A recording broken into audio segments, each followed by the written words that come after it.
জাতীয় নির্বাচনের আগে গণভোটের দাবিতে খুলনায় সমাবেশ করছে জামাত সহ ৮ দল। এ বিষয়ে আরো খবর জানাবো। সরাসরি যোগ দিচ্ছেন সহকর্মী বেলাল হোসেন সজল।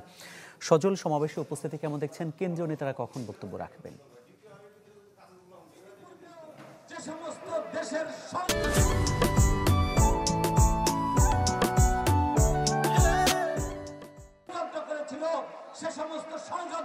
জুলাই জাতীয় সনদ বাস্তবায়ন সহ জাতীয় ভোটের আগে গণভোটের দাবি নিয়ে বিভাগীয় খুলনা যে বিভাগীয় সমাবেশ চলছে আন্দোলনরত ৮ দলের, সেই যে সমাবেশস্থল সেটি কিন্তু একেবারেই কানায় কানায় পূর্ণ হয়ে গেছে।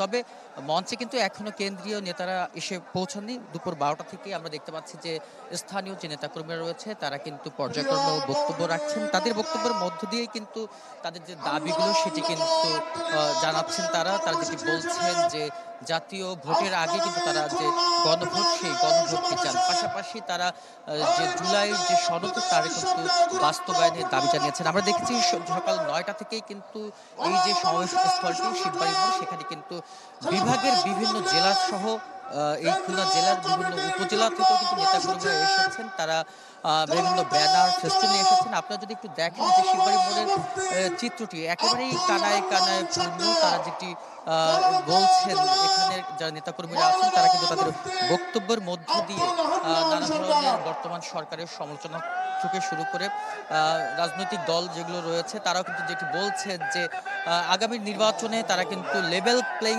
ফিল্ডের প্রত্যাশা করছেন। তারা যেটি বলছেন এখন পর্যন্ত কিন্তু সেই লেভেল প্লেইং যে ফিল্ড সেটি কিন্তু নির্বাচনের জন্য এখনো হয়নি, এবং তারা যেটি বলছেন যে প্রশাসনকে কিন্তু এই সামনে যে নির্বাচন, সেই নির্বাচনে নিরপেক্ষতার থাকার কথা বলছেন, এবং যে নির্বাচন কমিশনার তাদেরও কিন্তু একেবারেই নিরপেক্ষ রাখার দাবি জানাচ্ছেন। ইতিমধ্যেই কিন্তু আমরা দেখছি যে বিভিন্ন রাজনৈতিক দলে যে ৮টি রাজনৈতিক দল হচ্ছে তাদের যে নেতাকর্মীরা তারা কিন্তু মঞ্চে বক্তব্য রাখছেন। তবে একটু পরেই কিন্তু আজকে অনুষ্ঠানে যে প্রধান অতিথি জামায়াতের আমির ডাক্তার শফিকুর রহমান তিনি মঞ্চে আসবেন বলে কিন্তু নেতাকর্মীরা জানিয়েছেন। এই ছিল আমার কাছে খুলনার যে সমাবেশ স্থল সেখান থেকে সবশেষ। মামুন, ধন্যবাদ আপনাকে।